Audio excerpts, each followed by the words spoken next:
I'm Mel, and welcome to Rain's channel. Hey guys, don't forget to like and subscribe to support this channel. Now sit back, relax, and enjoy your listening. My Experiences by SRM427. Well, where to begin? The first recollection I have of an encounter was when I was very small. My sister and I were waiting in bed together for Christmas morning to come around. Like all small children, we were excited and couldn't sleep. When we say a figure opened our door as if to check on us, and after a while of it standing there, we thought it was our father, we started saying, "Dad, Dad." After no response, we started getting scared, and my mom heard us and told us to be quiet and go to sleep. This continued until we fell asleep. Not to mention, we got in trouble about the third time this happened. The next time I vividly remember something like this happening. I was still very little. We had just returned home from vacation, and my sister and I were laying in bed talking, and we were looking out the front window of our house when we noticed what looked to be a man sitting in our front tree, watching us. We finally convinced our dad to go check, but by the time he did, it was gone. As far back as I can remember, I've had strange things happen to me. When I was about 8 or 9, I remember doing my homework in my room. I would hear my name called by what I thought was my mother, and when I would go to see what she wanted, she would reply she wasn't calling me. Also, my sister had the same experiences, and since I have talked to my mother and she says that when she was little, she had the same thing happen to her. Even now, I tear up at the thought that someone or something is following my family. Other things have happened is I have been sitting in my room alone or with my mother, and I would smell a man's cologne. When with my mom, it's like we look at each other and we just know that the other is experiencing the same thing. After a little time had passed and it feels safe to discuss it, one of us will broach the subject. It doesn't matter where I live, it follows me.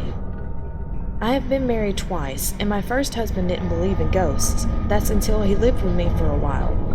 During that time we were together, he experienced things crashing to the ground that weren't there. Sounds like the TV was on, yet you enter the room where the TV is, and it isn't on. We had a clock that my grandma gave me. After she died, it kept flying off the wall. It got so bad with the clock, I just threw it away. I have a music box my grandma left me that I keep the lid closed on now because I used to listen to it till it wound down and leave the top of it open for no reason. It would start playing. Most of the things I remember were in the house I lived in growing up, like the time I was already married.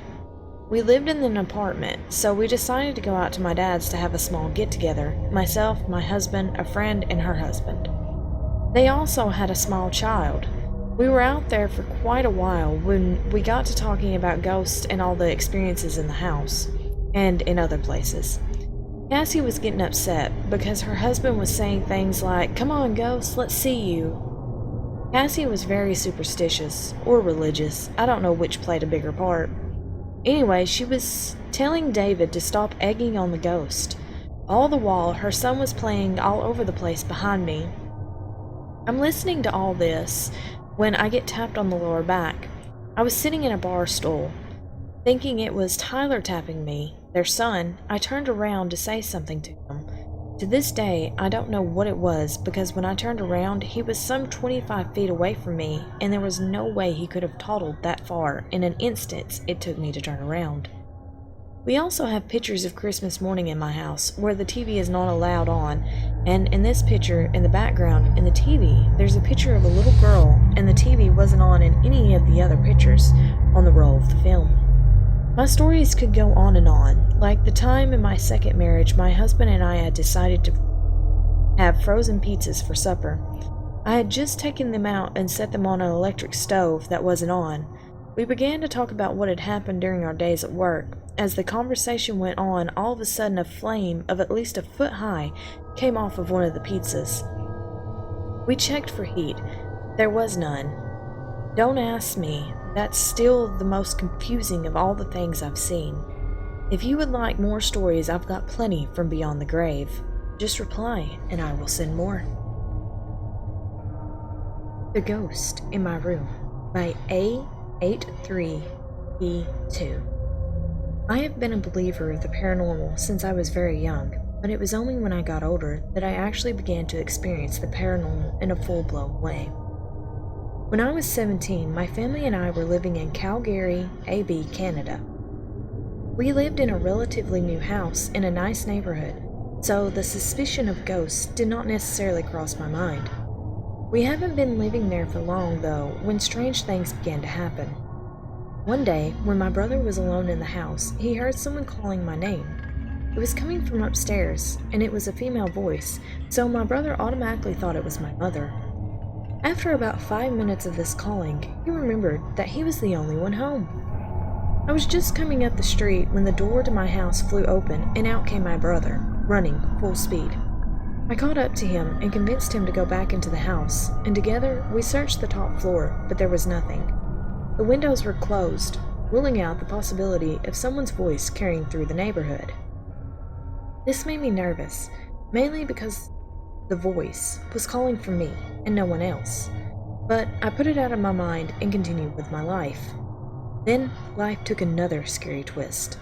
I was sound asleep one night, and I sleep like the dead, no pun intended, when I suddenly woke up. The door to my room was slowly opening and someone was walking into my room. The person stopped at the foot of my bed. Not accustomed to the dark yet, I merely assumed it was a family member, but when I said, "What's wrong?" the person turned and left the room, and did not close the door. I was scared stiff. I finally gathered up enough courage to go get my mom. I told her what happened, and she assured me that neither she nor my father had been in my room. My brother said the same. I told my mom that I wouldn't go back to my room without her, so she came into my room, and as we were sitting there in the dark, we heard someone run down the stairs. We both went and got my dad, but when he checked the house, he found nothing, and all of the doors and windows were locked. This is the scariest thing that has happened to me so far with regards to the other side. And I never did encounter anything else in that particular house, but I could never again stay there alone. I always felt a presence that did not seem to like me very much whenever I was alone in the house. I live in my own apartment now and have not experienced anything that intense, but I did feel someone breathe in my ear last week while in the shower. Thanks for listening. If you enjoyed the narration, don't forget to like the video and make sure you subscribe for future content just like this. If you have a story you would like to be narrated, just contact Rain by email. It's linked down below. We look forward to seeing you again next week.